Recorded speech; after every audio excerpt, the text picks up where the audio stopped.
One afternoon in Seoul City, a man was at a mini market. TV news broadcasts were heard talking about the presence of yellow dust, which was making it difficult for everyone to see the clear sky today. A man took a packet of snacks from the shelf, but then the contents of the snack fell to the floor. The product he took turned out to be defective. The little brother who saw it thought that his older brother intended to steal the snack. He accused his brother of secretly eating the contents of the chips inside, even though he also liked it. The older brother immediately said that he had no intention of doing anything like that. On the other hand, the sound of the news on the TV was still heard, saying that today the weather is not good for going out. At that time, the news announced breaking news, which made the man interested in listening to it. It is said that a sudden earthquake occurred in Seoul City. The earthquake that occurred was small scale, so there were no victims in this incident. However, based on information from the Geological Institute, the scale of the earthquake is estimated to slowly increase. Because of this, they also stated that residents need to prepare a response plan. Before he had finished reading the news, the young man was attracted to two female students who looked excitedly staring into the distance. Something started to emerge from the ground and damage the road easily. Everyone certainly became hysterical seeing it.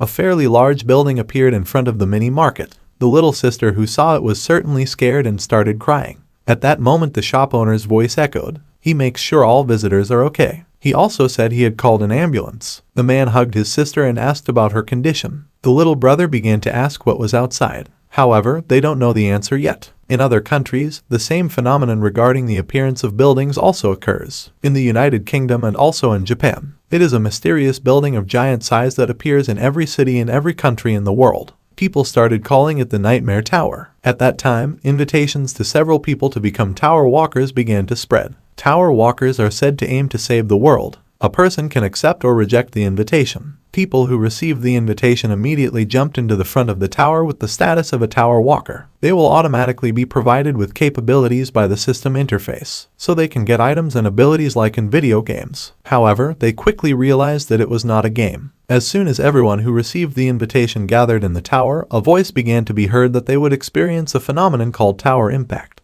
They were shown the conditions outside the tower, where several construction workers were busy. However, suddenly the workers saw a strange figure on top of the tower. Another man immediately realized that the figure was dangerous and he asked someone for emergency help. That's when the creature they saw started to sprout wings and fangs and sharp nails. After that day, a major disaster began when the monsters from the tower finally flooded the world. This incident is also called tower impact. The atmosphere in the city becomes tense every day. Monsters are constantly coming out of the tower and military forces are always trying to destroy them. Destruction is everywhere and a third of humanity has perished. Meanwhile, everyone in the tower could only watch all this happen without being able to do anything. At that time, invitations to become tower walkers began to appear again in the tower. Everyone still inside started to think about it. In the end, they agreed to climb the tower because it was said that they could save the world. They firmly believed that if they could complete the tower, then all the nightmares they had experienced would also end. On the other hand, tower walkers gain special powers and meet the qualifications that are humanity's last hope to stop the fall of humanity. Their task is to complete floor by floor in the tower. They slowly struggled to kill the monsters until they arrived at a place where the road was blocked by a very large rock. A tower walker says that they just need to destroy the stone wall. However, others immediately said that the stone wall could not be completed by relying on physical strength alone. That's when one of them tried to destroy it with a tool in his hand.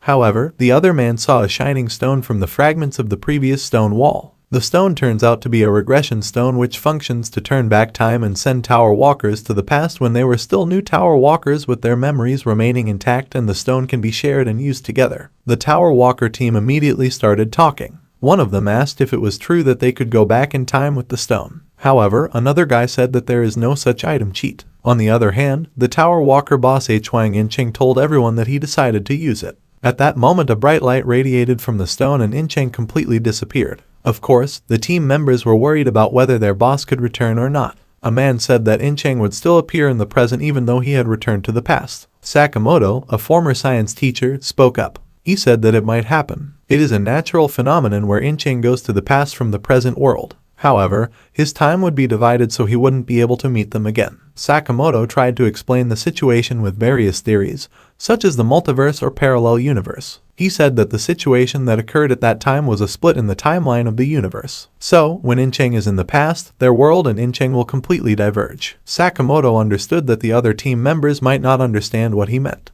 But in essence, whatever happens now, one thing is certain is that Incheng has returned to the past. However, even if Incheng returns to the past, their current world will not change. Sakamoto knows that items from the tower will never lie. The stone can take them all back to a different time, but there is also a possibility that those who use the stone will be returned to the same time. Sakamoto continued that all the items found in the tower had powers far beyond human knowledge. Meanwhile, the second tower impact occurred in the world outside the tower. Monsters started to arrive and attack again. Before all humans on Earth will perish, the tower walkers must make a decision between going back to the past using the regression stone or staying there and dying. That's when a very large monster appeared and attacked them suddenly. Some of them even fell quickly. In the end, those who remained chose to use the regression stone. Moreover, they believe there is no hope of life anymore. Their lives are also over. At that time, most of the tower walkers disappeared after using the regression stone, leaving a man who then killed the big monster alone. He even managed to save a tower walker. The man even said thank you. After things became calmer, several people came. Who would have thought? Behind them there were still several tower walkers remaining.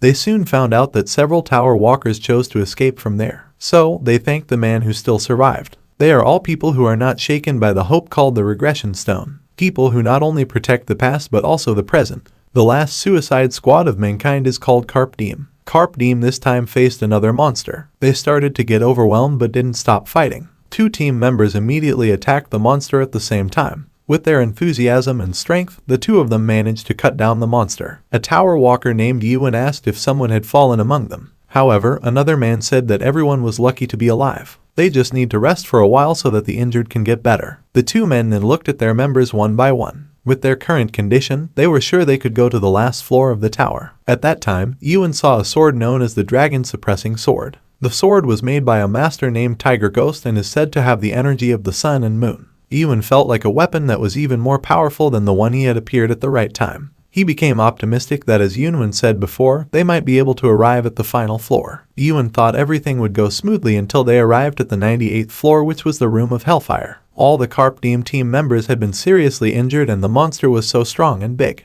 The monster also attacked Yuan, causing him to fly far away until he hit rocks, which immediately made him even more seriously injured. He felt so devastated thinking back to all the times Carpe Diem had spent killing monsters together, only to end up dying in vain like that. That's when Yuan stepped in to help. He tried to attack the monster's back. Yuan asked Yuan to get up immediately. He immediately said that he could not defeat the monster alone. However, before Yuan had time to move, that's when the monster managed to kill Yuan with a penetrating stab through his body. Yuan of course hysterically called Yuan's name. Blindly he immediately attacked the monster using his sword. That's when Yuan saw a light come out of his sword and shoot towards the monster's body. However, Yuan himself also didn't know what light was. However, he didn't want to think twice. He immediately used his new sword to attack the trapped monster. Yuan's attack was successful and killed the monster badly. Even hot liquid came out continuously from inside the monster's body. At that time, Yuan tried to take Yuan to leave, but the man apologized with the last of his strength. Yuan was very surprised when he saw Yuan holding a stone which he believed was a regression stone. Yuan didn't expect that Kim Yunwan, who had always been smiling in the vile and cruel tower, chose to give up. The man whom even the tower walkers called the Smiling Knight, now for the first time lost his smile. Yuan, who was very disappointed, asked Yunwan to leave there immediately before he changed his mind. Meanwhile, Yuan chose to slowly move up to the next level. Yunwan, who was left behind, immediately knew that Yuan knew about his intention to use the regression stone. Yunwan looked at the stone again and questioned his own decision. He also realized that using the stone was a very bad decision. Yunwan could see Yuan going upstairs. In his mind, he knew Yuan was a very strong man. Yunwan was sure that the man would be able to climb to the last floor of the tower. Yunwan felt so relieved because Yuan was in that world to save the world. Meanwhile, on the other hand, Yunwan, who was desperate, slowly went to the tower window and threw himself down. He finally chose to end his life instead of using the regression stone. Meanwhile, Yuan, who didn't know anything, now arrived at the 99th floor of the tower. He was standing right in front of a large door. While imagining the Carpe Diem team that had all fallen, he pushed open the door. Yuan could immediately see a snowfield stretching across the floor. Yuan was facing a dragon monster that was attacking him with spiked ice chunks. Yuan tried to avoid it. The monster asked if Yuan would finally give up. Of course, Yuan denied it. He was sure that the monster would soon get tired after continuing to play with him. Yuan tried to hide to avoid the monster's attack. He was trying to treat his wounds caused by the snow monster. Yuan thought again about his fight with the boss monster. It seemed that 10 years had passed since he arrived on the 99th floor. Previously on the 98th floor, he had faced countless difficulties. However, on the 99th floor, even the level of danger couldn't be compared to any other floor. The boss of the 99th floor is called the Ice Dragon Belchesis. The boss monster could produce breath that was difficult to hold even though Ewan had the maximum level of cold resistance. Ewan was well aware that he would have died long ago if it weren't for the equipment left behind by the other tower walkers. The dragon suppressing sword he got on the 85th floor, the Ice Demon's armor that Yunhwan gave him, and the Fire King's bracelet that belonged to Han Seoil. Ewan couldn't help but be reminded of the girl named Han Seoil. In his mind, he apologized and could only imagine. He hoped to be stronger at that time. Ewan was at a restaurant.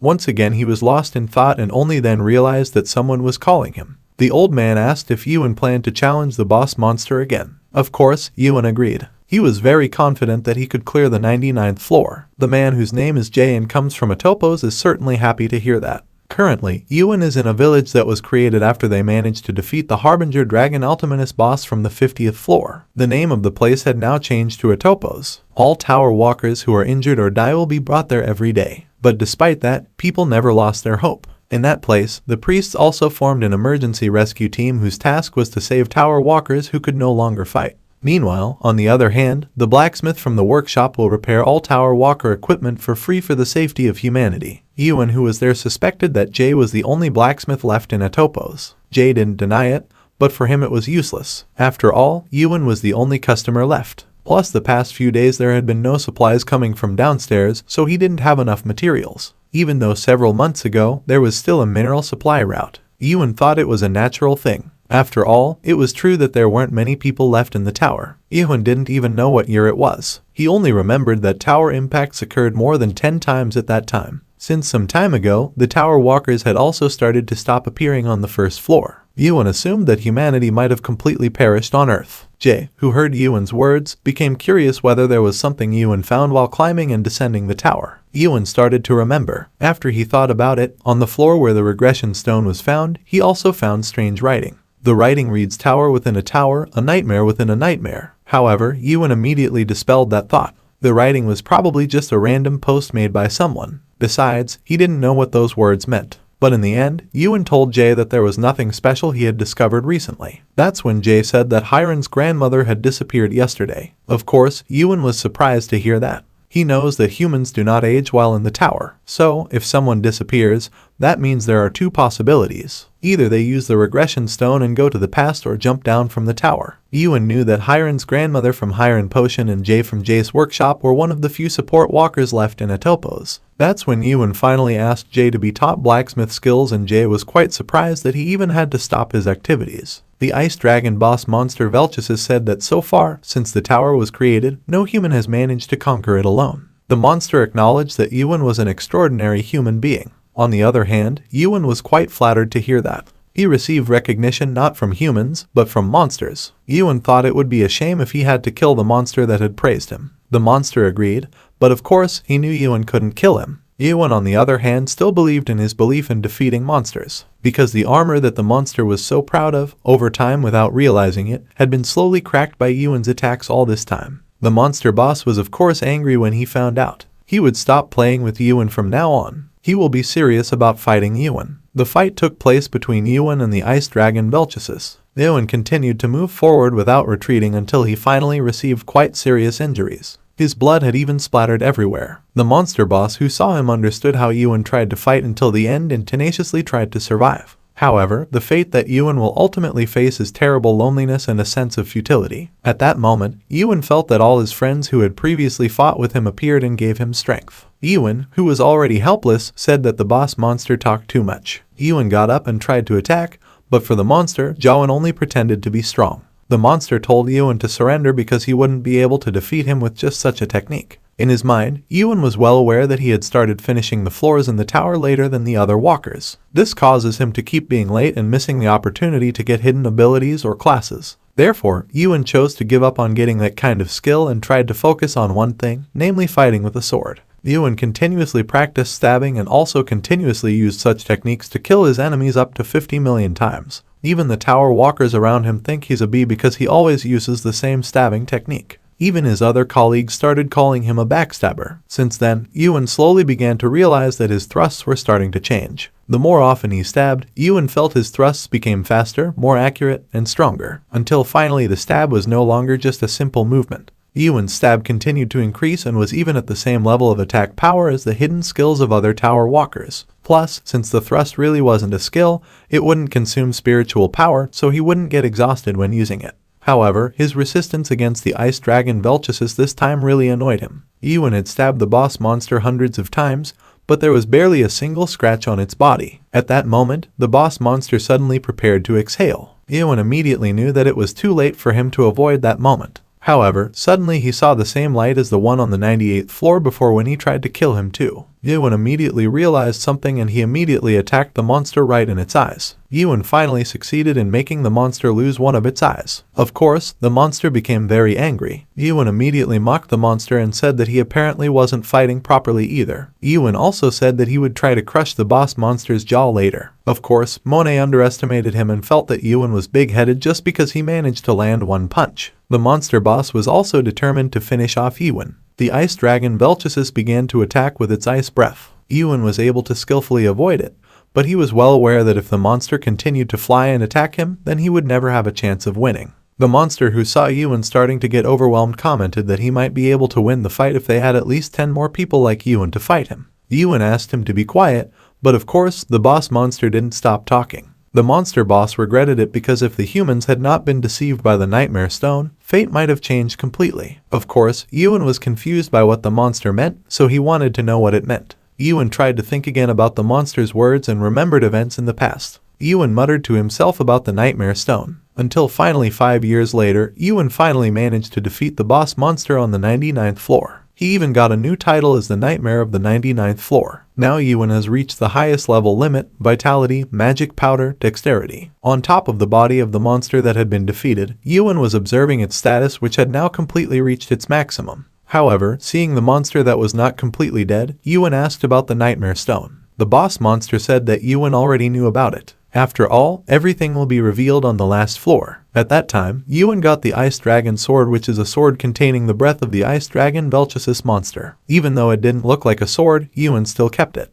Then, he tried to move to the next floor, which was the 100th floor. Ewan saw how the door on the 100th floor was open and decided to go in. Once he went deeper, Ewan was surprised to realize that it was some kind of control room. There are several pictures regarding the current condition of the tower. While looking at the images, a voice suddenly spoke. The voice greeted Ewan, who came. At the same time, he said he didn't think that Ewan would go straight there instead of resting first. Of course, Ewan, who heard it, was very surprised and turned around as he prepared to draw his sword. The voice was again heard asking Ewan not to be too tense. The voice asked Ewan to wait because he forgot to give a notification. The voice then said that no matter how fantastic it looked on the surface, it was actually some kind of relic where there were many strange properties inside. That's when Ewan paid attention to the system and saw that he was the first person to successfully complete the game tutorial from World 294. In fact, this achievement would be recorded permanently in the Immortal Library in the Akashic Records. The notes will later be able to be read by the monarchs of the Great Land. Of course, Ewan asked what all these sentences meant plus the tutorial words listed there. The voice came back. He realized that Ewan was too shocked by what he had read and might be very angry right now. However, the voice continued that it would be much better if Ewan didn't get too caught up in what was written there. Because if it continued like that, Ewan might end up drowning in his own emotions. That's when the owner of the voice showed himself. The figure had a human-like body with a tiger-like head.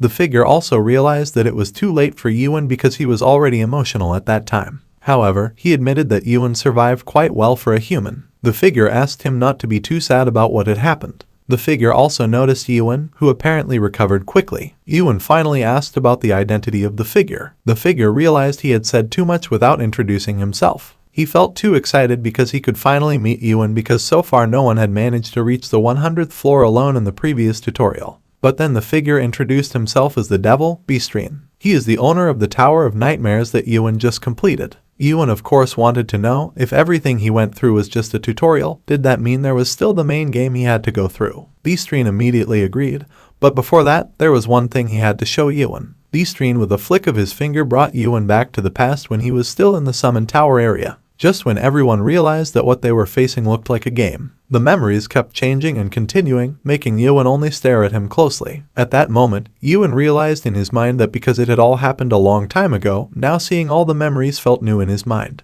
The memory of when he first met his team and introduced himself. Ewan was amazed to see the faces that now felt so foreign and he could no longer see them. Likewise with the picture when Ewan defeated the monsters. Ewan knew all these things would happen a second time. Ewan knew that no one would have thought that something like that would come to them. A tragic future that is even too difficult to watch without shedding tears. Ewan was again faced with the moment when Seoil was still by his side but ended up dying too. He clearly remembered the pain he felt when he lost Seoil. Ewan kept asking Seoil to open his eyes, but it was all in vain. B-Stream said that he also observed all the events. Even B-Stream admitted that he cried a lot when he saw the scene where Seoil left. However, the main purpose of showing all these images was to make Ewan feel anger, sadness, and regret again. B-Stream said that such useless emotions should be left in the past. After that, he intended to give Ewan the opportunity to play the game once again all from the beginning. B-Stream of course laughed and said the opportunity was a great privilege. In fact, it sounds like a novel on Earth. Ewan could be an absolute creature who starts the game from the beginning with his memories intact. Of course, Ewan never thought things would turn out like this. That after all his efforts arriving at the 100th floor was not the end of it all. Ewan couldn't believe it because it turned out he couldn't save the world yet.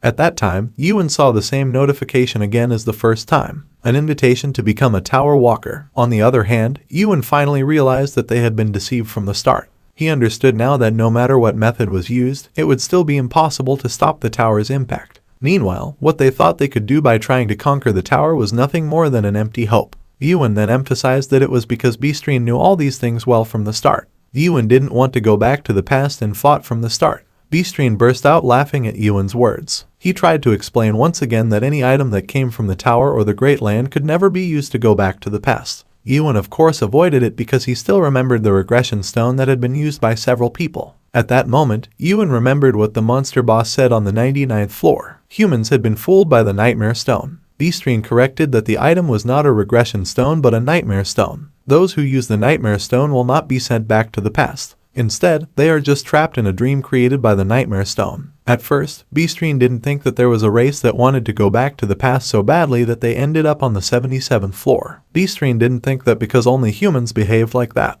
Ewan began to realize now that all those words might be true. B-Stream ignored him and instead asked when the man would start the main game. B-Stream reiterated that Ewan would not go back to the past at all, but would only start the game back to the beginning. B-Stream believed Ewan would make a rational decision. Before B-Stream had finished speaking, Ewan interrupted. He now realizes the true nature of the tower. They pay attention to the system that says the name of the tower, which is the Tower of Nightmare tutorial mode, also called the Citadel of Regrets. The tower is the work of Moloch and places those who have accepted the tower's invitation into a nightmare of their own making. Ewan realized he was in a nightmare created by the tower. Therefore, he would hunt down the B-Stream and go to the next floor. Ewan decided to hunt B-Stream and went to the next floor. B-Stream still insists that there is no such thing. Floor 100 is the last floor of the tower. Ewan casually said that he no longer believed in B-Stream's words. B-Stream immediately suspected that it was because the reward for completing the tutorial was probably too small for Ewan. B-Stream suspected that the gift of complete memory was too small a gift for him. But before B-Stream had finished speaking, Ewan had already carried out an attack and crushed B-Stream's head.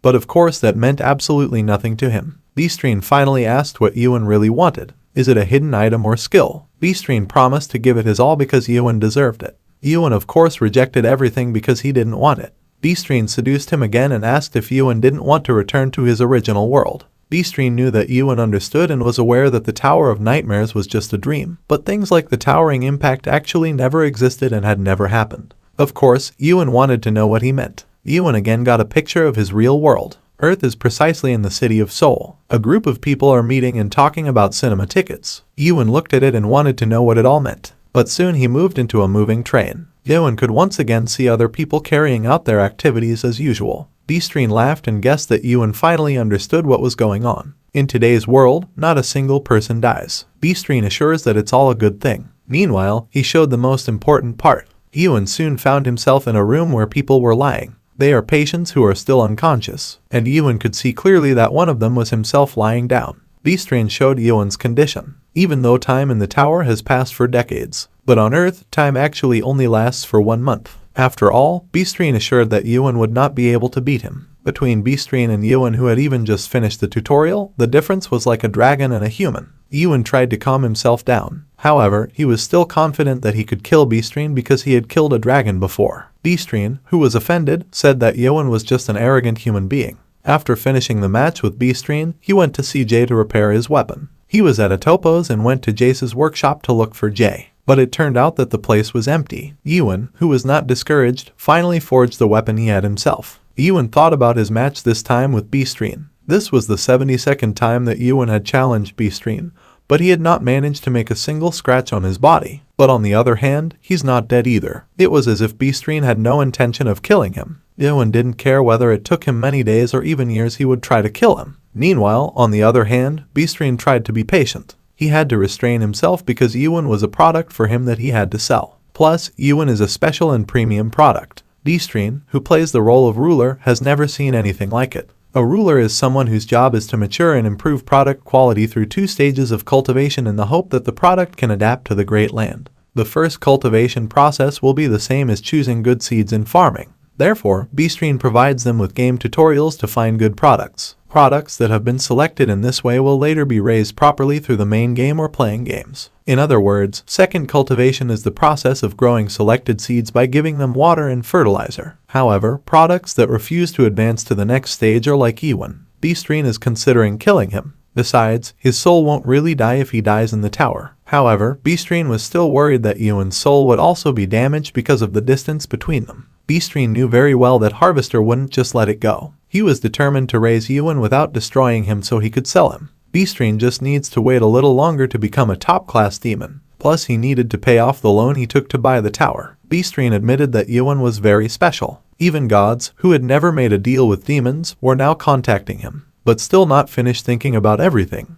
Ewan suddenly came and attacked B-Stream. B-Stream was very annoyed and asked Ewan what the man really wanted. B-Stream tried to tell Ewan that even fighting him would only exhaust the man. He should have just accepted the main game so that they would both be in a favorable situation, as is the term in the human world. Annoyed at being ignored, B-Stream finally attacked Ewan again. With just one small attack, he injured Ewan. B-Stream, who was still angry, wanted to know what Ewan really wanted. He had said before that he would give hidden skills and items, so why did Ewan keep trying to beat him like that? Ewan once again said that he would kill B-Stream so he could go up to the next floor. Of course, B-Stream was increasingly annoyed with Ewan's words, which were still the same. He wanted to know what he could do to get Ewan to advance to the main game. In his mind, Ewan felt that his trick had worked. All this time he was actually just holding out so that B-Stream would finally lose his patience. At that time, Ewan volunteered to talk to B-Stream. They finally sat down together. B-Stream began to explain about the universe being made of more than one dimension. Ewan of course found out, and B-Stream was a little shocked in disbelief. Ewan touched on the parallel universe theory and the multiverse theory, which also exists on Earth. B-Stream then explained it in more detail. The universe is made of one mainstream dimension called the Great Land with countless frontiers spread out like tree branches.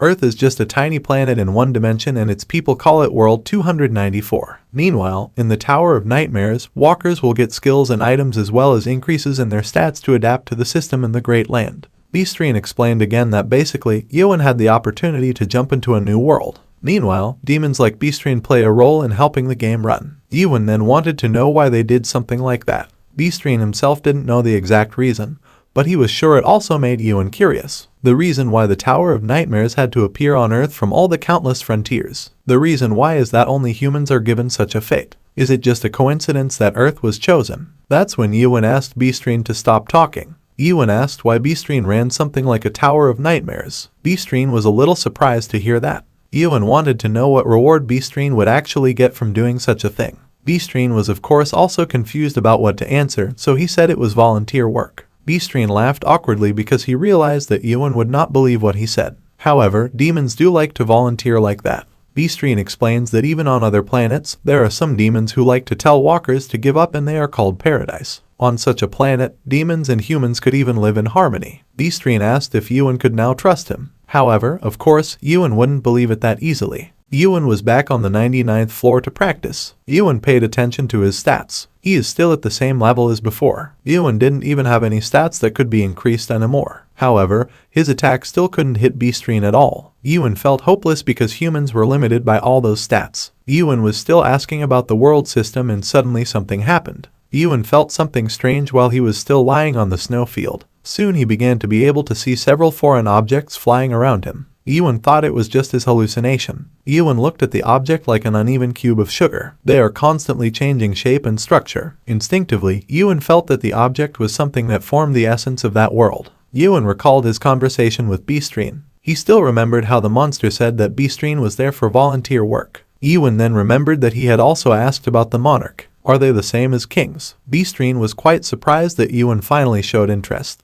S-Cynan then explained that the monarch was the ruler of the Great Land. Walkers who complete the main game and enter the Great Land will often receive strength recommendations from the monarchs. Ewan was curious about the recommended strength that S-Cynan mentioned. The monster continued that it would depend on which monarch Ewan would choose to follow. This will also affect Ewan's future. If Ewan wanted to follow him, then S-Cynan promised to use all his strength to ensure that Ewan would be under the command of a superior monarch. S-Cynan promised to do it for his honor as a demon. Of course, it depended on Ewan. Will he comply to participate in the main game? Ewan casually said that S-Cynan talked exactly like an insurance salesman. Of course, S-Cynan immediately avoided it. He doesn't feel like he's talking like a salesman. That's when Ewan finally said that he would do what S-Cynan said. Ewan said he would leave right after 10 days. He would go to the main game. 9 days later after that day, S-Cynan continued to pay attention to Ewan's movements. S-Cynan could see Ewan continuing to do that nonsense again. However, S-Cynan didn't care because in the end tomorrow Ewan would leave too. If you think about it again, S-Cynan is also annoyed because he was tricked by the nightmare bastards and ended up buying the trash tower. S-Cynan was furious at those he called bastard cheaters. He remembered the past when he bought the tower after being deceived by being told that the tower was made directly by a nightmare rank master. The tower is an antique object from the first generation.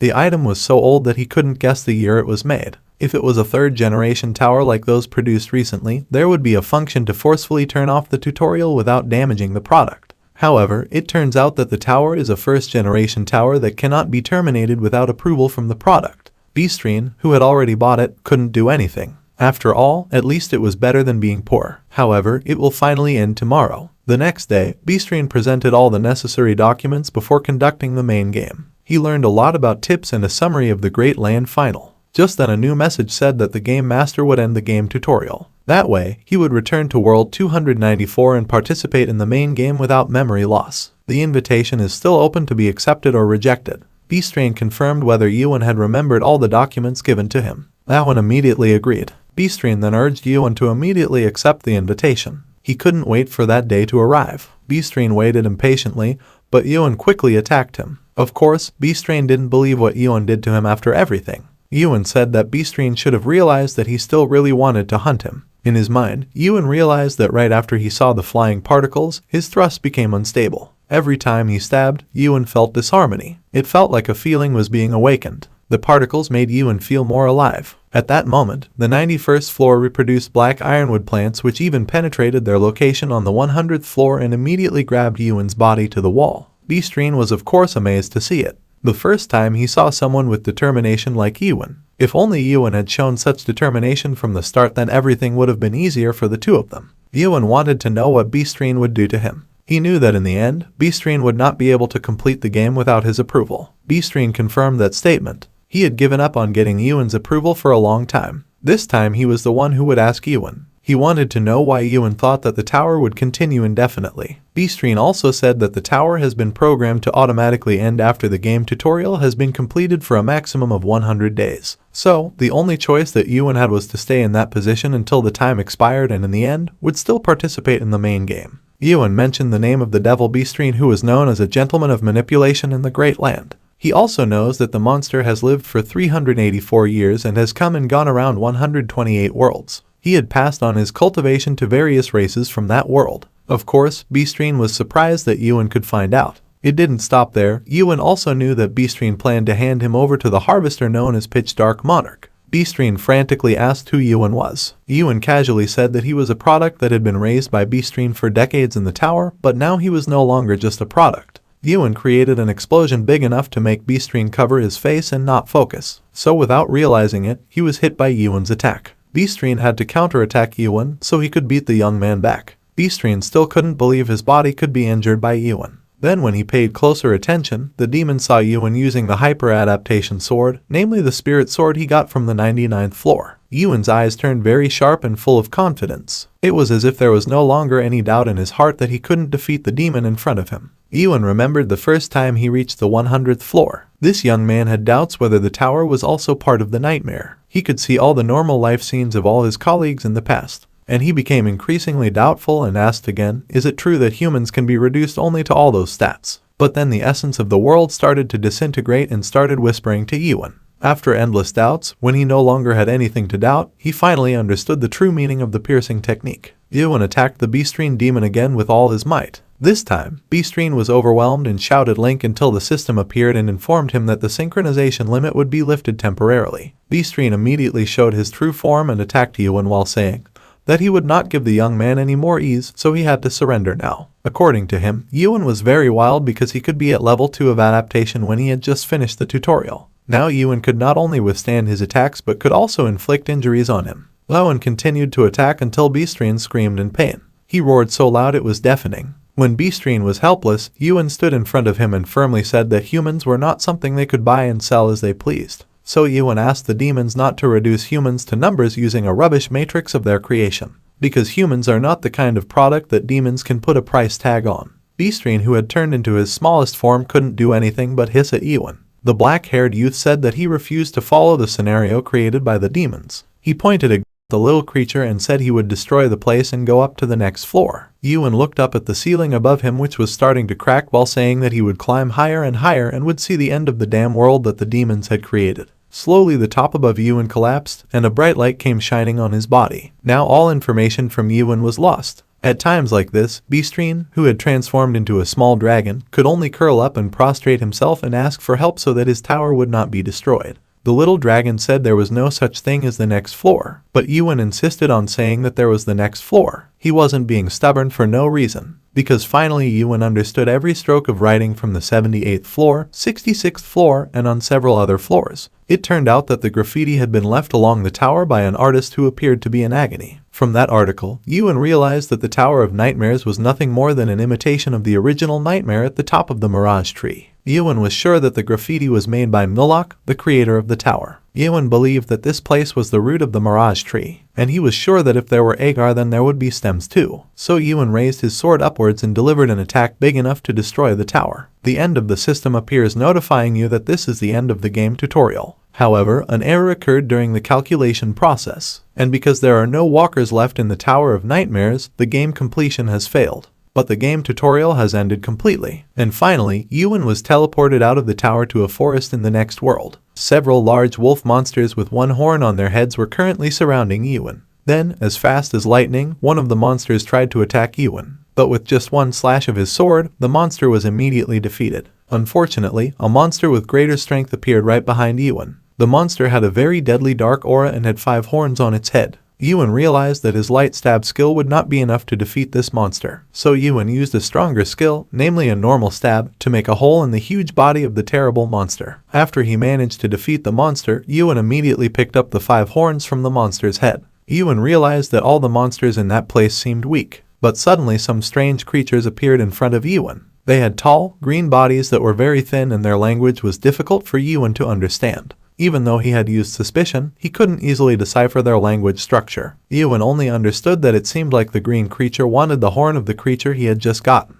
So Yuan asked them to do a fight and he would give them the horn if they could tell him where he was currently located. Quickly, one of the creatures in the form of an alien immediately attacked Yuan. Yuan nimbly avoided them and fixated on their cute antennae. But if they continued to carry out attacks like that again, then Yuan would not hesitate to kill them all. In the end, in a short time, Yuan managed to defeat all the green creatures. Currently, he was sitting on one of the monsters, which was limp. Yuan asked the creature to answer his question about what the place was. However, the green creature only babbled and was confused to see there were humans in that place. Annoyed because the creature didn't answer his question in a language that he understood, Yuan immediately pulled the creature's antenna and told it to speak in a language that Yuan understood. The green creature in pain even said that he would kill humans, before he finally died from biting his tongue. Yuan held the creature's severed antenna and thought that the creature was not as weak as he thought because it had strong willpower, and it was quite surprising to him. Feeling that the creature's antenna was not very useful, Yuan immediately returned the creature's antenna and turned their body over to check. This young man said that he didn't manage to get any information, so he wondered if there were any useful items from those green creatures. Finally, Yuan found a small bag that could store many items using a dimensional pocket.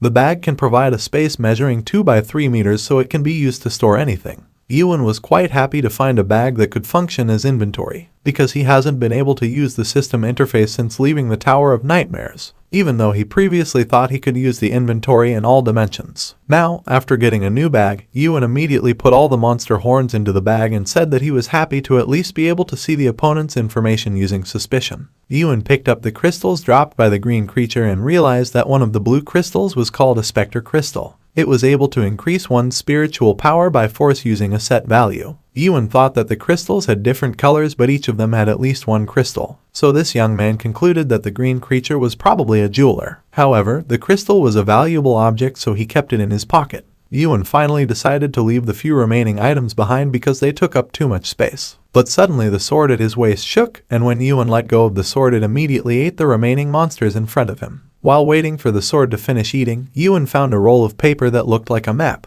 Yuan opened the map and realized that the place was called Chaos. Yuan was aware of the place as informed by Beastrine, but he still didn't understand enough to trace the place on the map. Meanwhile, on the other side of the forest, there was a group of people being chased by a one-horned wolf monster like the one chasing Yuan. Among the men being chased by the monster was a woman with red hair who smiled broadly watching them run away being chased by the monster. The girl tried to throw her dagger at the monster, but instead, it hit the body of a large man with dreadlocks. The red-haired girl apologized to the man because she accidentally threw her dagger at his feet. The man said it was no problem, but actually in his heart he was very angry and wanted to hurt the sweet girl. But suddenly the red-haired girl apologized again because this time on the other side they were approached by a monster that had 2 horns. It was clear that the monster was stronger than the one-horned monster. The monster continued to chase the red-haired girl, who ran into the crowd of men. Yuan, who was standing on the cliff, watched them carefully. Yuan realized that the only woman in the group was the strongest, but judging from her movements it seemed like they weren't friends, because the woman kept directing the monsters towards the group of men. Yuan could see clearly that they could die if they continued like this. Yuan wondered how they could complete the Tower of Nightmares with their weak abilities. Finally, the dreadlocked man took out his iron claws and coated them in flames. This guy was going to try to fight the monster, but suddenly the red-haired girl slashed his ear. This shocked the man with dreadlocks and accused the girl of being a cheap woman. Innocently, the girl said that she was just trying to help. It was precisely at this moment that the terrifying monster opened its mouth wide and almost devoured the dreadlocked man's body. But suddenly, with lightning speed, Yuan jumped from the cliff and immediately punched a hole in the monster's body with just one attack. When the monster fell, Yuan's cold face made everyone in the place wonder who the young man was. It didn't take long for this group to ask permission to take the corpse of the monster with 2 horns. Yuan answered that it didn't matter if they took it. Then he asked if the monster was very valuable. They answered that the monster was very valuable to them and needed at least 10 people to kill the creature. Hearing the stories of the people around him, Yuan thought that the monster he killed earlier using the normal stab skill had 5 horns. So it should be that the monster he defeated was stronger than the monster the group requested. While they were talking, the girl looked restless and finally approached Yuan to ask. The girl said there was no adapter in the entire chaos that could kill a 2-horned beast with just one simple stab as Yuan did. So this girl is curious about who Yuan is, and where did this young man come from. After being silent for a while and hearing Mino's question, Yuan finally opened his mouth to ask what chaos was. Mino was shocked to hear a question like that. They continued their journey after daylight. The man with dreadlocks asked if it was true that Yuan was just a passerby, and is it true that he is not fluent in the language of their place. Yuan confirmed all the questions. This made the dreadlocked man even more suspicious because before this there had never been a language barrier in this place. But the dreadlocked man still asked if it was okay if his group took the corpse of the 2-horned beast. Once again Yuan answered that it didn't matter. While Yuan was still talking to the group leader, the only woman in the place, Mino, was still watching Yuan with suspicious eyes. She was very surprised to see that a foreigner like Yuan could defeat a 2-horned beast just by using a simple stab without any skill. Mino tried to detect Yuan's status with her skills, but her detection ability did not affect Yuan at all. Mino was curious about Yuan's true identity. When they were far enough away from the others, Mino whispered to Yuan, saying that there was no adapter in chaos that could kill the 2-horned beast with just one stab. So Mino urged Yuan to tell her his true identity and place of origin. But Yuan instead asked what is chaos. Mino was annoyed and angrily said why was that young man joking at a time like this. Yuan said that he wasn't joking. Seeing Yuan's serious expression,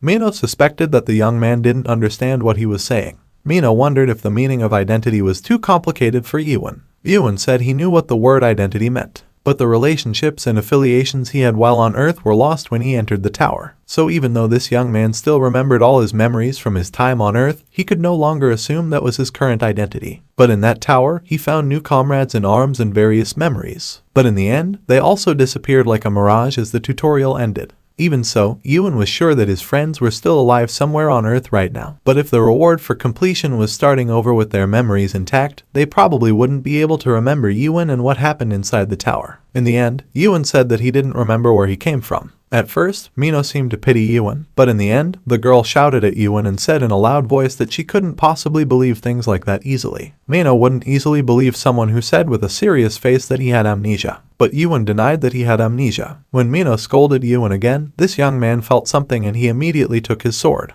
It turned out that the spirit sword immediately changed shape and was fed. When he saw such a powerful spirit sword, Mino immediately fell silent and realized that it was not Ewan's strength, but the strength of his weapon. But showing something like a spirit weapon so brazenly in front of others like now was reckless. Because at this time, all the members of the Red Fox clan were watching this young man with vicious eyes. Mino couldn't believe a careless man like this would ruin her mission to kill the group leader. But suddenly Mino got a brilliant idea and with a big smile said to Ewan, she won't ask Ewan's identity anymore. Minora explained herself and what chaos was briefly. Then she said that the people around them were cruel criminals who were part of a clan called Red Fox. Mino wanted to kill them before they killed him. And now Mino was worried that they would target Ewan. Hearing Mino's words made Ewan glance carefully at the men around him and look alert. Later that night, the group leader decides they should make camp, as moving at night could attract monsters. The members of the Red Fox group spent the night standing guard near a warm campfire. Meanwhile, Ewan lay under a tree. Ewan remembered well that soon they would arrive at the village according to what was written on the map. But suddenly, this young man caught one of the small lights flying in front of him to reach the second stage of awakening. That stage is called understanding. In this way, Ewan could hear the conversation of the Red Fox group which was quite far from him. They were talking about Ewan's abilities. They suspected it only came from the spirit sword that Ewan had. They knew that spirit weapons were artifacts that had to at least enter to get them. Abyss is a branch of the amazing Mirage tree. Finally, Ewan knew they were indeed planning something for him. But they would be surprised if they found out that Ewan brought the sword from the tower. Ewan remembered, based on Beastrin's words, that the equipment from the tower should only be mediocre. He didn't expect that someone would come after his weapon. While looking at the sky full of stars, Ewan realized that it didn't seem like a great land. Not long after, many footsteps were heard approaching their place. Mino immediately woke Ewan and asked him to fight the Red Fox clan with his sword which could consume other weapons. But Ewan casually said that he didn't have the sword anymore. I lent it. Because he had borrowed the sword from the Red Fox clan who said he only wanted to look at the sword while standing guard. Mino was shocked and immediately got angry at Ewan. She was surprised that a young man would hand over such a powerful sword to a stranger he had just met. Mino accused Ewan of being insensitive to danger. Meanwhile, the Red Fox group, led by the man with dreadlocks, had surrounded the two of them. The man said he would use Ewan's weapon well. But in his opinion, with most of the Red Fox clan in place, it didn't seem like he needed to use Ewan's sword. Several members of Red Fox said they had to immediately clean up Mino and Ewan so they could return home immediately. Seeing her opponent starting to prepare to attack, Mino immediately became alert and released a terrifying fighting aura. Mino cursed in her heart, realizing that they all wanted to shed blood. When the atmosphere was tense like now, Ewan smiled when he looked at Mino. Because this is the moment you've been waiting to see Mino's true abilities. 3 men came forward from the Red Fox clan. Mino quickly threw the dagger in the middle of their foreheads, then kicked the men in the face until they died on the spot. Mino smiled after defeating 3 opponents at once. She apologized for throwing the trainer too hard, but she didn't look sorry. The beautiful girl took out more daggers while saying that starting from this moment, they would all feel something very terrible for all members of the Red Fox clan.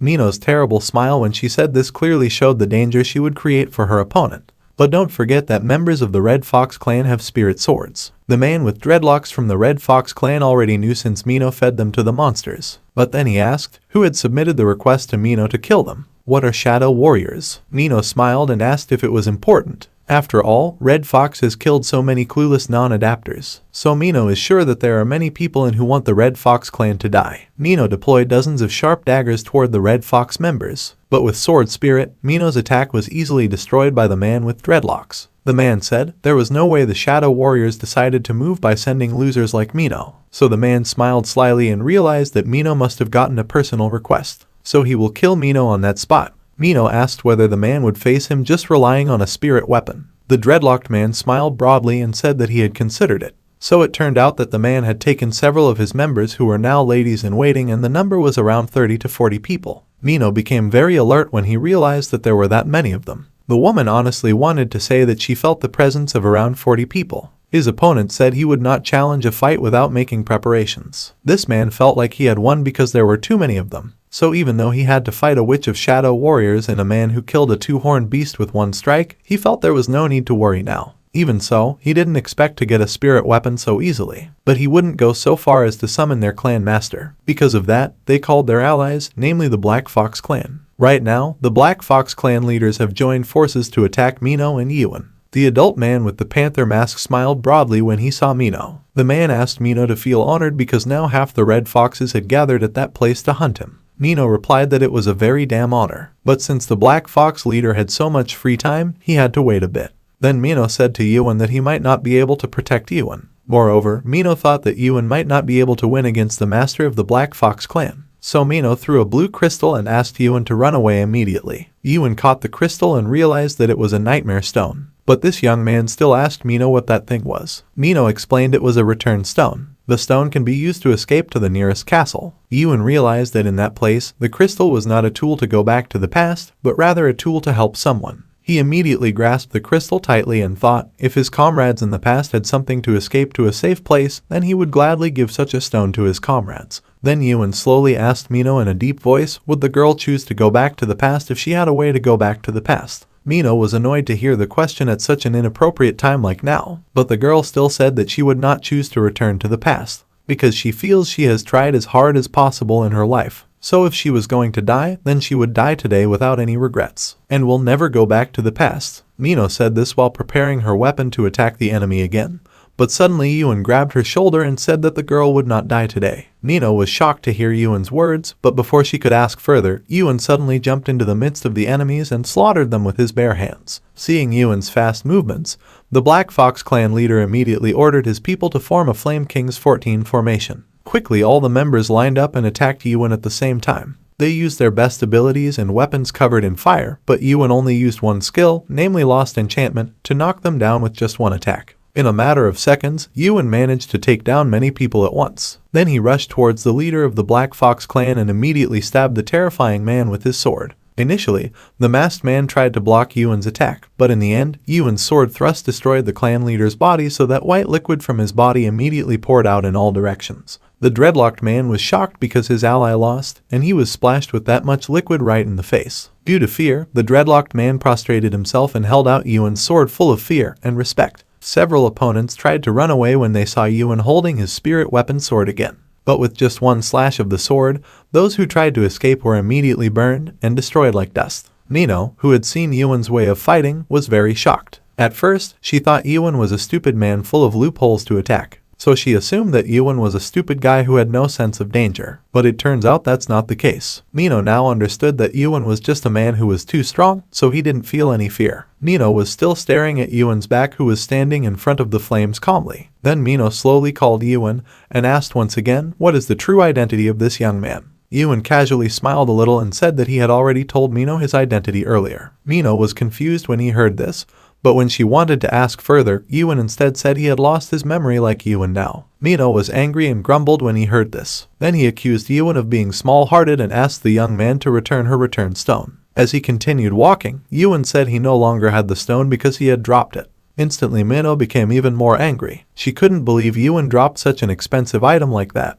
But Yuan casually told the girl to look for it around the place if she wanted the stone back. Not long after they found the right place, they made a campfire and rested for a while. Yuan, who was sitting near the campfire, realized that the place was very quiet. He then fed his spirit weapon without paying attention to Mino, who was still trying to find her return stone from Yuan's bag. When Mino didn't find the stone, Yuan suddenly said, hasn't Mino seen his identity? That he is human. Mino sat angrily by the campfire, then asked with an annoyed face, is Yuan trying to play with him now? Because he is also almost human. Hearing Mino's answer, Yuan clenched his fist tightly and said that was enough. Mino, who saw the change in Yuan's attitude, asked himself, why did the young man's expression change? And is it enough to trust each other just by the fact that they are both human? The next day, the two of them continued their journey when it was already light. Mino asked if Yuan had no memory of entering chaos. So are the memories of the Great Land. Yuan confirmed that. Mino said he was very jealous of Yuan because he didn't have all those memories. Yuan asked if amnesia was something to be jealous of. Mino answered that most people in that place would envy Yuan because it was so obvious how they ended up in chaos. Yuan was surprised to hear that and asked, was it clear to everyone including Mino? Mino suddenly stopped walking when she heard the question and her face turned gloomy. She answered that Yuan would regret her question. Finally, they arrived in front of the Gorgon Castle gate. In front of the castle, there is a circle-shaped monument that looks like the summoning place on the first floor of the tutorial. When Yuan stared at that place, suddenly a light appeared and many people were suddenly summoned to that place. They all screamed hysterically and looked very confused while shedding tears. Yuan was shocked because it had been too long since he had seen people's expressions like that. Mino suddenly moved and said a group of them finally came this time. Yuan asked what place was this. Mino answered whether the young man had not yet received the answer to his question. About how someone could end up in chaos was a question he should never ask anyone in that place. Yuan here just realized that the people in front of him had just died and been sent to that place. Mino welcomes you to the world of death and chaos. Yuan asked again what were the people who came to chaos by dying in the Great Land. Mino confirmed this and explained that this place meant the end of everything. When someone dies, they will become nutrients for the Mirage Tree. And because they were all dead, they wouldn't even shed red blood anymore. Not long after, a troop appeared wearing all white uniforms. The troop leader asked his members to line up and bring all the newly arrived people into the auditorium. They also handed over clothes to cover the bodies of the newcomers and then they were asked to line up. Mino greeted the squad leader named James. The big man greeted back and didn't expect Mino to come via the checkpoint to the north. Mino replied that she just happened to take this path, and they weren't even strangers, so she would be happy if James let him in straight away. James says that things are a little different now, so anyone who wants to enter the castle has to show a certificate. Mino was very surprised to hear this. She asked why James always talked about the outdated certificates distributed by Big Brother. Then Mino turned to Yuan and guessed that the man didn't have a certificate either. So finally there was one way that Mino thought of. The girl quickly drew closer to James' body and put on a sweet smile. Mino apologized for leaving her certificate behind, but she handed James a horn from a two-horned beast to let him in with it. With enthusiasm, James immediately pocketed the monster's horn and said that he had checked Mino's certificate. But then the guard turned to Yuan and asked him to show the certificate. Yuan honestly answered that he didn't have anything like that, and did he need that thing? Mino smiled slyly and taunted that the man would get into big trouble. But if Yuan said please help me, Miss Mino, then she would help the young man. James said that if you don't have a certificate then someone can't enter the castle. Hearing this, Yuan also immediately looked for something in his waist. But Mino had already thought negatively and looked scared. Mino was worried that Yuan killed the guards to get into the castle. Mino already had a very scary image of when Yuan killed the gate guards. But then she quickly blocked Yuan and tried to explain to Mr. James who Yuan was. But at that moment a man appeared and asked what happened at that place. Mino thought that their history would be over now, but the guards immediately became alert and lined up very neatly because the star of the Gorgon Castle, namely the least corrupt checkpoint officer in Chaos, Bullheaded Carlton, was there now. Mr. Carlton immediately asked James what was happening now. After hearing all of Mr. James' explanations, Mr. Charlton looked deep in thought, realizing that there was someone who wanted to enter the castle but didn't have a certificate. In the end, the supreme leader of the guard decided they should not be let in. When someone cannot prove their identity with a certificate, checkpoint officers may use their authority to prohibit travelers from entering the castle. These regulations are written in the rules for entering the Gorgon Castle,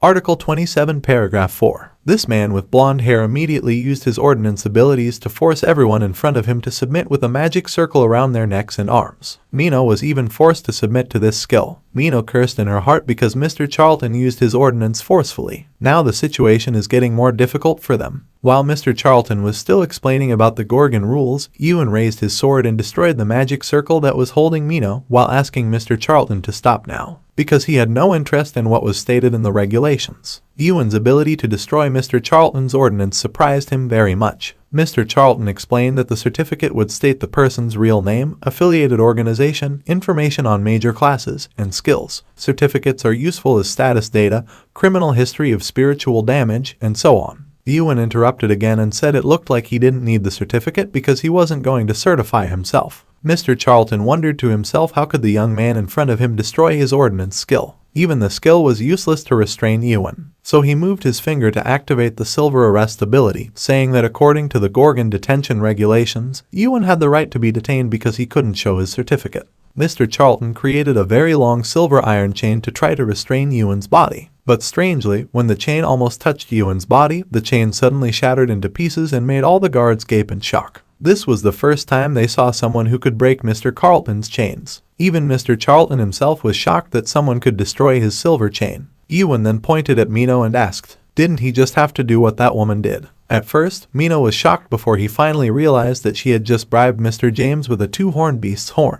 Mr. James also panicked when he remembered the incident. But when Mino wanted to stop Ewan, she was too late because the black-haired young man had already thrown the monster horn at Mr. Charlton. Without knowing anything, Ewan asked Mr. Charlton to take the object and let them in. Mr. James, who panicked, immediately shouted at Ewan and ordered his troops to immediately execute Ewan for daring to bribe the officers. But Mr. Charlton immediately stopped his words. Mr. Charlton asked nicely, "Is the name of the young man in front of him Ewan?" The black-haired young man confirmed Mr. Charlton's question. Then the guard leader smiled and said that he had been waiting for Ewan, who was a messenger from the Green Pyrrhus clan.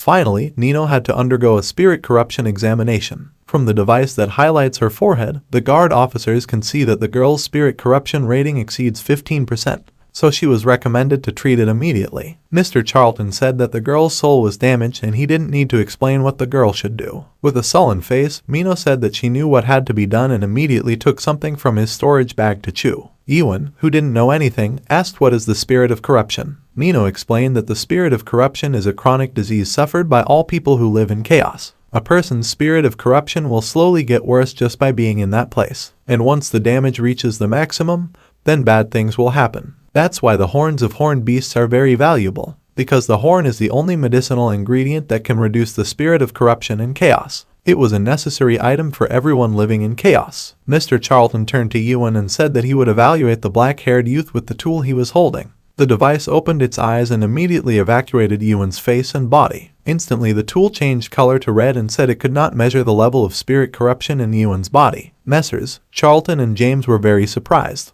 especially when he saw through the tool that the spirit of corruption of the young man in front of him was 0%.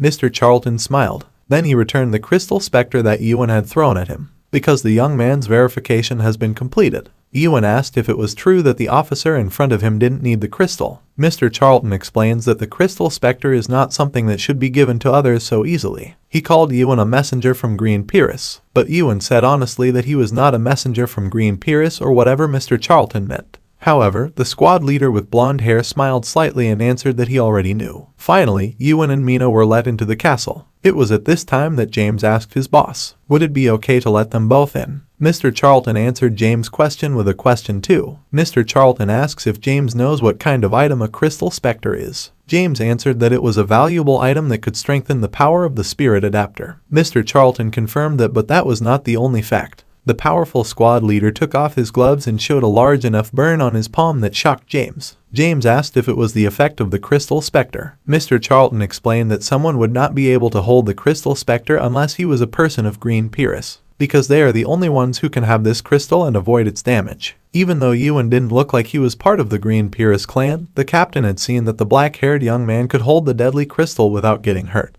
James asked how the owner could immediately trust Ewan. Mr. Charlton answered that he didn't trust Ewan, but he trusted the young man's spirit. James still didn't understand the meaning of his superior's words, so Mr. Charlton explained that when they evaluated the level of spirit corruption from Ewan, the tool did not show an error because the measuring tool never had an error. There was only one incident where the tool could not measure a person's spirit of corruption. That means his spirit is purer than any creature in chaos. Mr. Charlton also said it didn't matter if the young man was a person from the Green Pyrrhus or not. They just need someone who can use a crystal specter, because those inside the castle would pass judgment on Ewan. Kind of asks what this has to do with the castellan's condition. Mr. Charlton himself didn't know exactly what it was like, but now from what he heard, there was someone who let someone else in through the gate because they received a bribe. Now James must receive strict interrogation from Mr. Charlton. Meanwhile, in the city, Ewan looked around and realized that the surrounding streets were very complicated. Moreover, behind him, someone was staggering and making him feel like he was under a burden.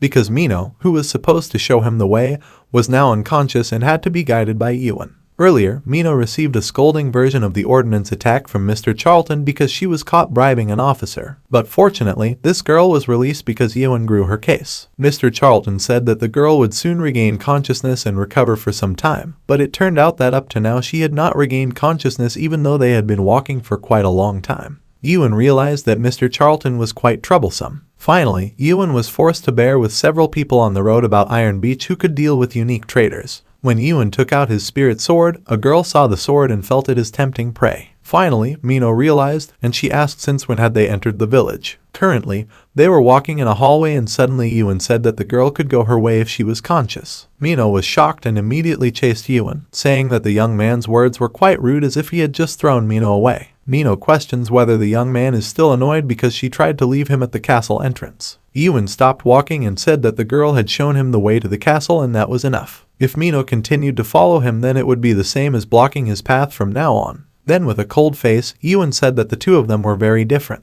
because Ewan was a human while Mino was a dead person and had a skeletal body in Ewan's eyes. So Ewan asked the girl to take her path from now on. Angry at Ewan's words, Mino bit her lip before finally running quickly towards Ewan, saying that the young man didn't know his way around this place so he could make trouble for himself. Ewan answered that he could ask someone the way. Mino quickly answered that Ewan had to ask her because she knew that place like the back of her hand. Because Mino was difficult to get rid of, Ewan finally said that he would look for Nightmare. Mino replied that she knew where the object might be so she could show him the direction. Finally, Ewan agreed, but finally, he realized several people wanted to deal with him. In front of them stood 3 bandits who looked at them with cruel faces. They were happy to finally find a prey that had a good sword. Mino looked at them with a fierce face and asked who are they. The bandits said that Mino's mouth was very sharp. Then they reminded Mino to be careful when speaking rudely because their youngest brother got excited when he heard harsh words. A big man appeared with a ring on his nose. He is the youngest bandit among them. Now if they didn't want to be stepped on by the bandits' younger brothers, then they had to be willing to hand over Ewan's blue sword.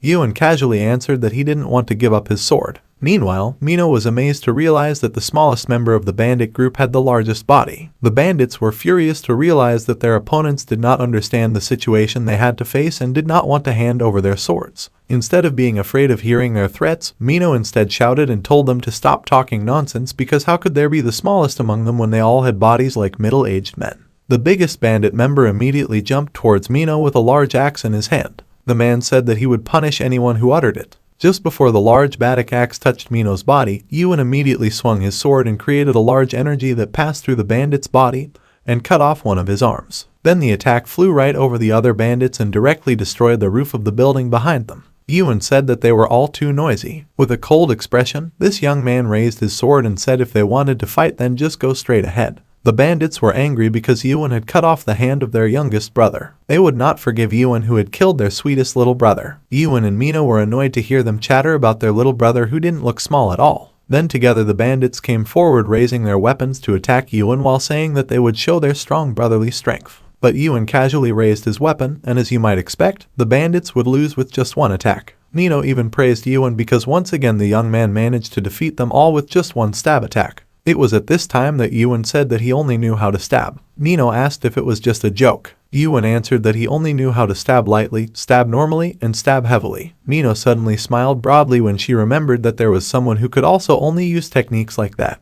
But that person called it a slash rather than a stab. Then Mino asked why Ewan's first attack was missed. Ewan answered that when he faced the bandits, someone was using stealth skills on the other side. So it bothered him that he decided to scare the stranger. Mino was stunned to hear Ewan's answer and asked who would scare someone by blowing up the word building like that. Ewan answered everyone because in the past his colleagues also did the same thing to scare someone.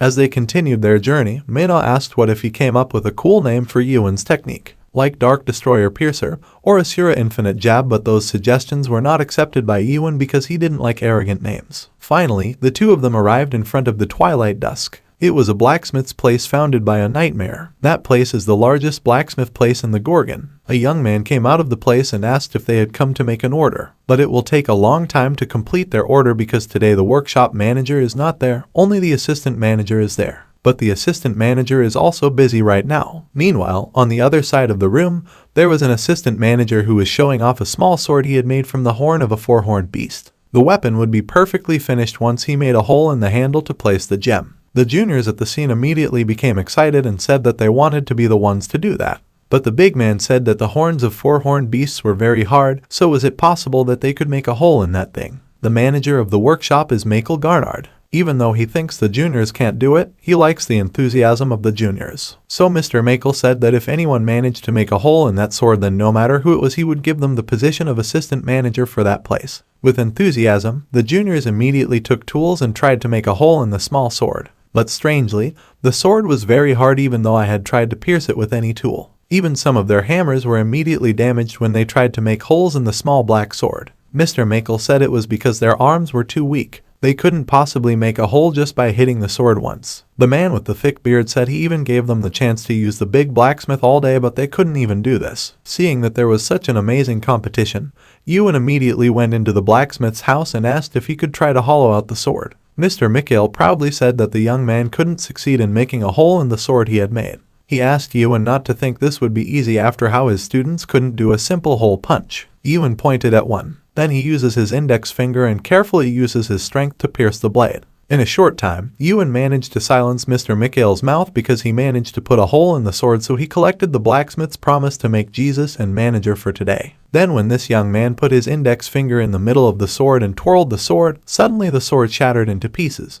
Instantly, Master Mikel became furious when he saw the sword he had worked so hard to make destroyed so easily. This big blacksmith immediately cursed and raged at Ewan. He wanted to hit Ewan if only one of his students didn't stop him. Mr. Mikel asked angrily if Ewan knew how expensive that thing was, but Ewan still said with an innocent face that he had tried to do it very gently. Nino was surprised and asked how could that be called gentle. Ewan said that destroying the thing completely was easy, but destroying just a little bit was very difficult, so he apologized anyway. Mr. Mikel, who was still angry, said that just saying sorry would not be able to solve this problem because it was the horn of a very expensive four-horned beast. Mr. Mikel even grabbed Ewan by the collar. Don't be angry, and ask what they should say to the Primordial Universe sect who had ordered this thing from them. Ewan casually maintained that he would compensate for the loss with better horns. Mr. Mikel, who was still angry, asked how a beggar like that young man would pay with something better than a four-horned beast's horn. Ewan immediately reached into his bag and took out a five-horned beast horn while saying that it belonged to a creature that had 5 horns. Immediately everyone in the room was shocked to see the horns of the five-horned beast, namely Garnak's extraordinary horns. Mr. Mikel even immediately beamed when he held the big horn in his hand.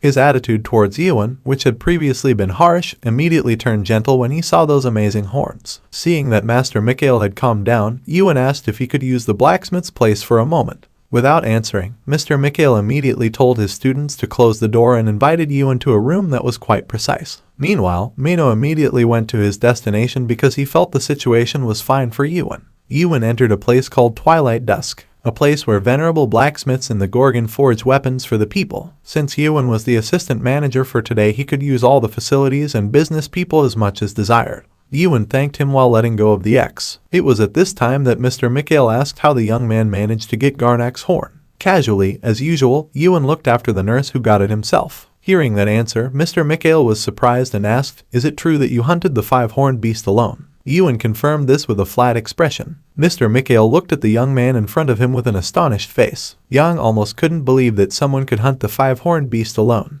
Then suddenly Ewan said that he needed Mr. Mikel's help to help. Ewan said that he should make a sword scabbard, but he had never actually made one. Mr. Mikel was shocked and asked whether the young man in front of him would just use Garnak horns to make sword scabbards. Mr. Mikel was so amazed that I asked him, "Sometimes how great is it that needs a Garnak horn as a scabbard?" Ewan quickly took out his spirit sword, making Master Mikel amazed. He thought that the sword was very rare because it was made by Nightmare and the sword looked very beautiful. But he thought Garnak's horns were still too much to accommodate such a replicating object. Mr. Mikel even suggested that Ewan make a new sword from the horn. The sword spirit, who heard Master Mikel's words, immediately became angry and ate Garnak's horn in front of him. Seeing this, Master Mikel realized that it was a spirit sword. From the spiritual energy, he felt the soul of the water race seemed to be inside that sword. He was confused and asked in his heart how could it happen like this. Then they saw the sword evolve. Seeing how typing has changed has been a huge evolution. When the evolution was complete, Master Mikel suggested that Ewan give the new form of the sword a name. Ewan was surprised and asked why we had to give a name. Mr. Mikel explained that when the spirit weapon goes through a major evolution, it will lose its original name.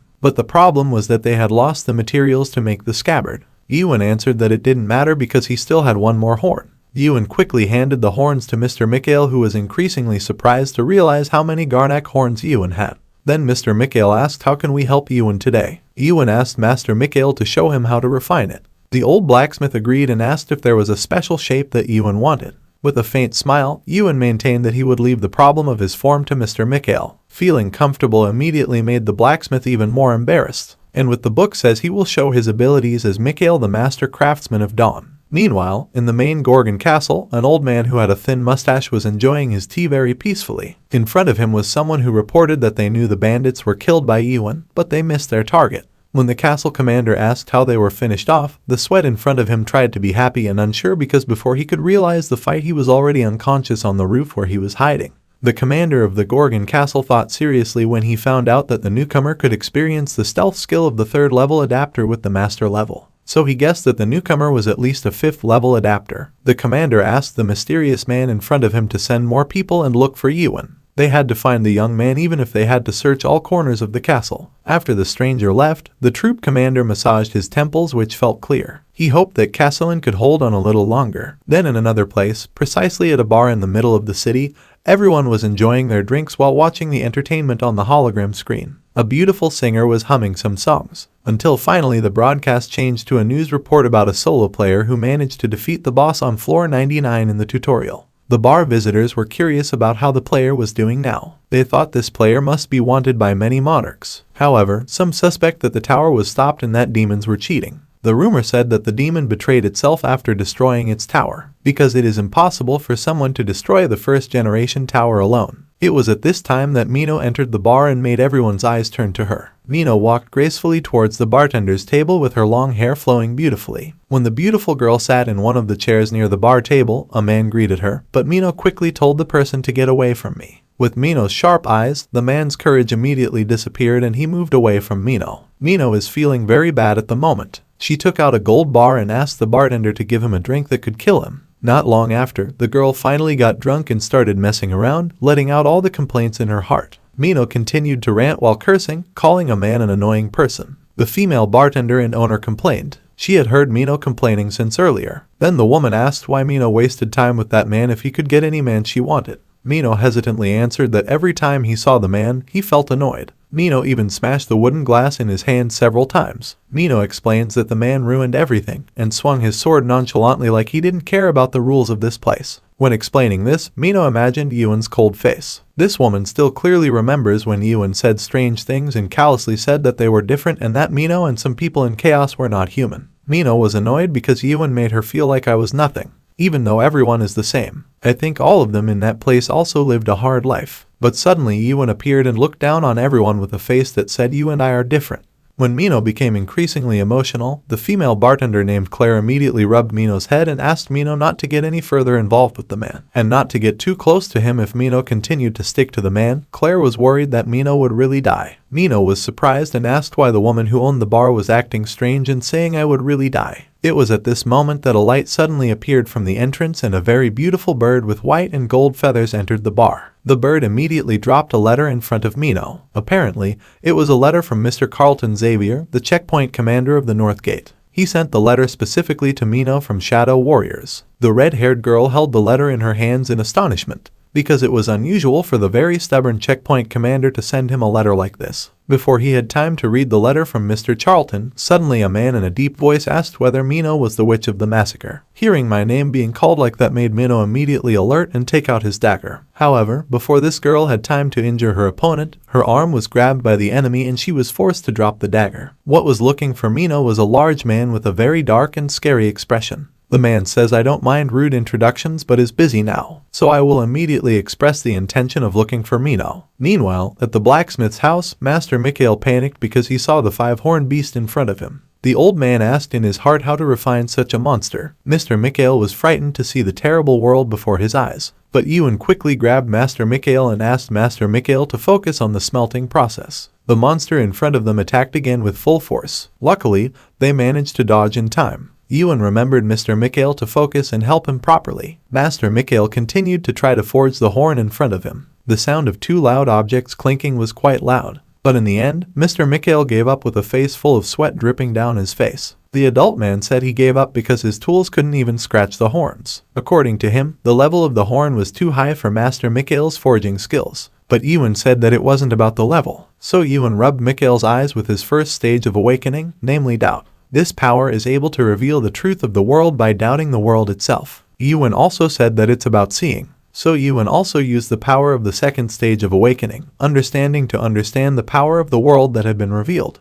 After that, when Master Mikhail opened his eyes, he saw the horns shaking. Slowly the horn particles evaporated, and when Master Mikhail opened his eyes, he immediately saw a very large and terrifying 5-horned monster in front of him. Because he was shocked, Master Mikhail didn't focus, so he was almost hit by the monster's attack. Luckily, Ewan pulled the adult man's body quickly. Ewan asked Mr. Mikhail to focus on helping him properly. Master Mikhail's large body trembled when he saw the monster in front of him. He just realized that the monster in front of him was the essence of the 5-horned beast's horn. He just realized that he had used his poor skills on such a powerful monster. Because he was shocked, Mr. Mikhail thought that all of this was just a dream and looked at the exit in the room. He wanted to wake up from the nightmare, so he immediately ran towards the exit. But when he opened the door, an even more terrifying sight shocked him even more. Several young men who were previously his students now have very scary skull bodies. Master Mikhail became increasingly frightened until he couldn't say anything, even though one of his students asked him if he had finished forging the horn. While he was still confused and panicked, Mr. Mikhail saw a large cornea in front of him, and a mysterious voice was heard saying that Mr. Mikhail was a stupid creature who did not have the authority to see that place with the truth. Mr. Mikhail was so scared that he shed tears and asked himself how he could be trapped in a place like that.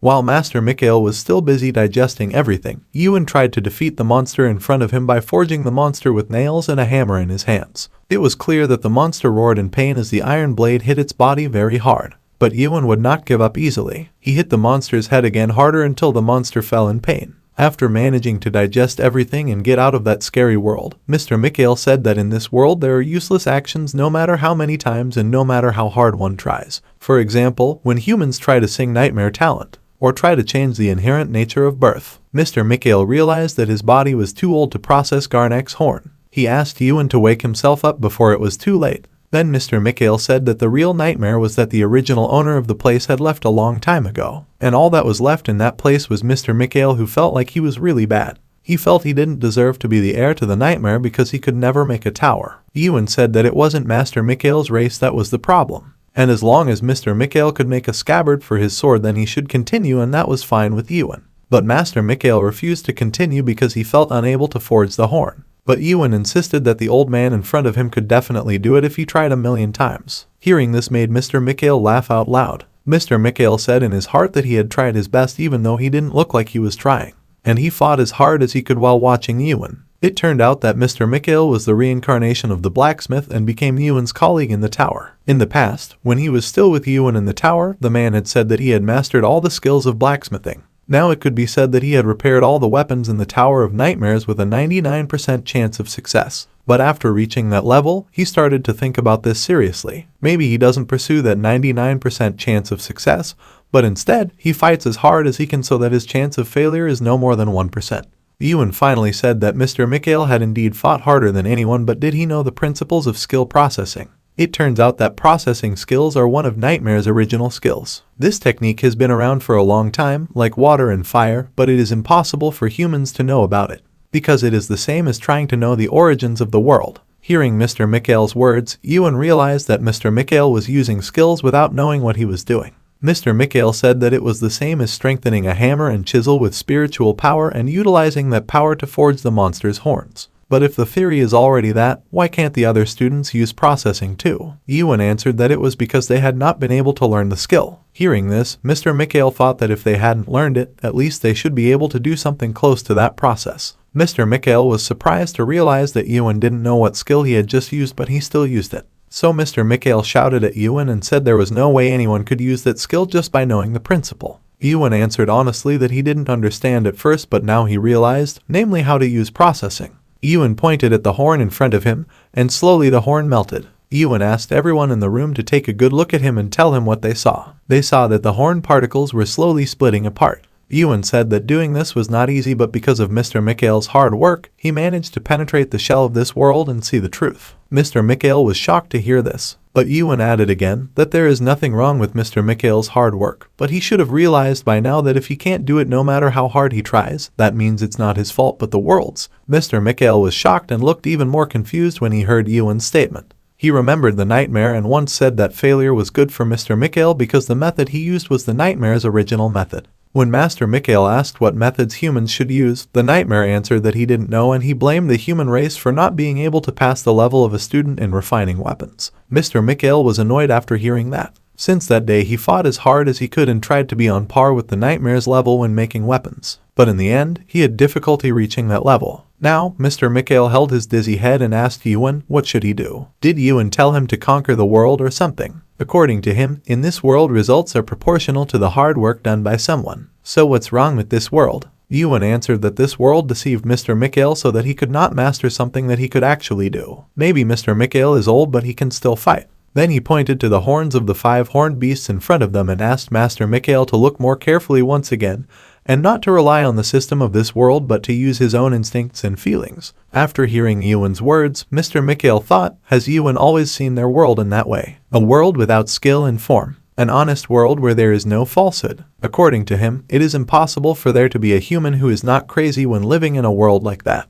Mr. Mikhail immediately gripped the chisel tightly in his hand and raised the hammer, trying to forge the horn again, thinking that maybe Ewan had been crazy from the start. Even so, Master Mikhail really tried his best to forge the horns of the monster in front of him. Finally, not long after, Ewan excused himself from that place because the items he wanted were finished. Master Mikhail said that it seemed like his sword also really liked the nest because otherwise, it would have eaten the scabbard. Then he asked if Ewan had already decided on a name for the sword. At first, Ewan wanted to answer Pig, but in the end, he gave up his intention and answered that he had not yet decided on the right name. Mr. Mikhail asked if Ewan didn't mind, then he wanted to give the sword a name. Ewan nodded his head, so Master Mikhail said that he would name the sword from martial language because it seemed cooler. According to him, the name of the sword is Maverick, which means lonely creature. Ewan questions what Maverick means literally. Mr. Mikhail confirmed this. According to him, there was no name more suitable for Ewan's sword than that name. Then Ewan walked away, leaving Master Mikhail and all his students who accompanied him to the door. Before Ewan actually left the blacksmith, Master Mikhail asked him to wait, and he asked, in the world that Ewan had seen so far, what did the real Master Mikhail look like?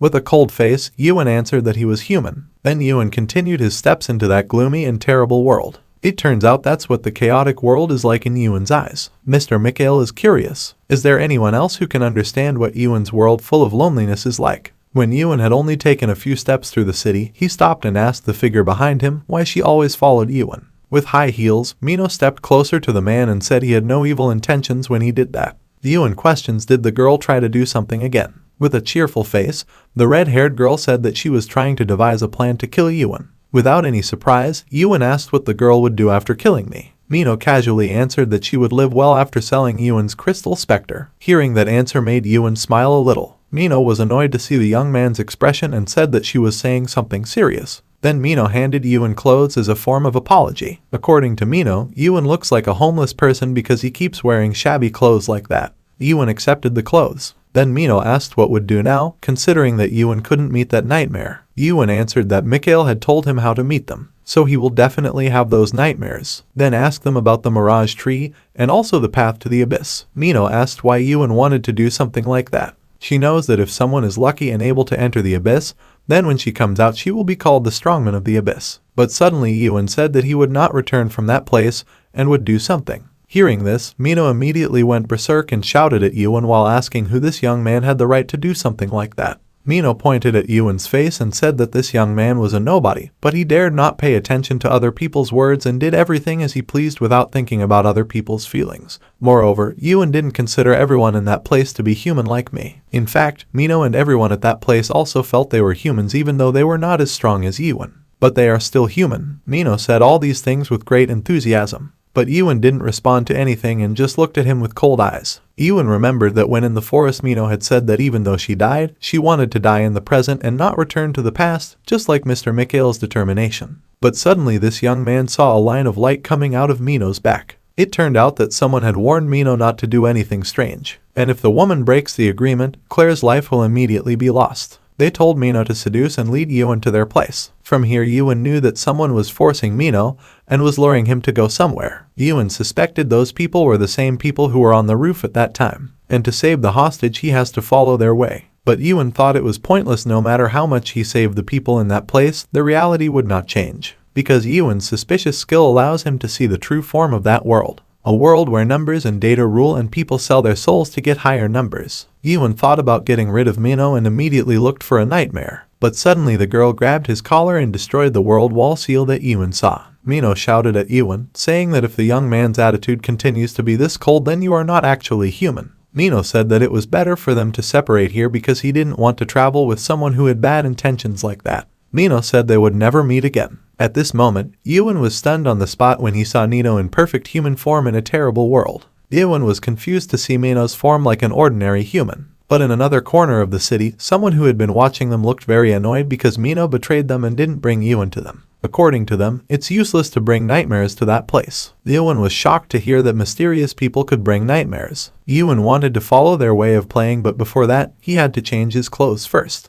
Mino, who looked very sad, immediately went to her wife Claire's bar. But when he opened the door, the place was very messy and everything in the room was destroyed. Several men in purple clothes have taken Claire hostage. They said that from the start they suspected Mino would make a mistake because he was a beginner. I should have done that myself from the start. Meanwhile, Claire says that it looks like you're really going to die because of Mino. A big man who is the leader of the Golden Sky sect, namely Janya, asked why Mino came alone. So what about the agreement between them? Mino takes out a bunch of daggers and says that the guy is stupider than he looks. Because how could a witch like Mino keep her promise? And Yuan would not come to that place because he was on his way to destroy this world. Mino immediately attacked the big man with many sharp daggers. Seeing this, Janya remained relaxed and said that the girl in front of him was definitely out of his mind. Then many people quickly appeared from the shadows and immediately rushed to fight Mino. Janya knows that they call Mino the Witch of the Massacre in the hunting area because he can use his abilities to lure wild animals around. But now in that place, there are no beasts that can be summoned. This girl had to dodge quickly from the attacks of many mysterious men dressed in black who suddenly appeared to attack her. When Mino tried to attack them with her dagger, they disappeared like smoke. While Mino was distracted, the girl was hit by a powerful attack from Janya. The group members began to think that Mino deserved the nickname Witch. When Mino was pressed like that, Janya said that they had put up a sound barrier around the place, so it wouldn't be possible for Mino's voice to get out there. So you don't need to try to ask for help. Janya asked Mino to take Yuan to that place because it wasn't too late. With an angry face, Mino answered that the shadow would definitely catch Janya. One of the members immediately shook Claire's hair and asked them not to talk too much, because they already knew that there was no shadow branch office in the Gorgon castle. So when the Shadow Warrior clan found out what happened to Mino and Claire, they were both dead. Mino wouldn't remain silent. He took out more daggers with the 7 secret swordsmanship skills and immediately attacked the group with his super skill. However, Janya managed to repel the attack and said Mino's attack was just a cheap trick. Janya attacked Mino with an ice technique which immediately put Mino under even more pressure. Janya said he would destroy Mino with his own hands. The big man immediately approached Mino with a big sword. At this moment, Mino even thought, if he continues to follow Yuan earlier, will I see his world destroyed with nothing left? Before Janya's sword touched Mino's body, a huge force came rushing in from the door and immediately hit Janya's sword, causing Janya to take several steps back. Then Yuan entered the bar and stood beside Mino. The red-haired girl said that she really hated situations like this, then asked what about Yuan's goal to destroy this world. Without answering, Yuan handed over the bag of clothes from Mino and told the girl that the clothes she gave him were too big. Mino, who was surprised, asked, was it true that Yuan only came to return the clothes? Meanwhile, the members of the Golden Sky group looked happy when they saw Yuan come to them himself, so they didn't need to bother looking for the young man. Without paying attention to their words, Yuan asked whether it was true that they succeeded in bringing nightmares. So Yuan firmly asked the Golden Sky clan to bring the nightmare before me.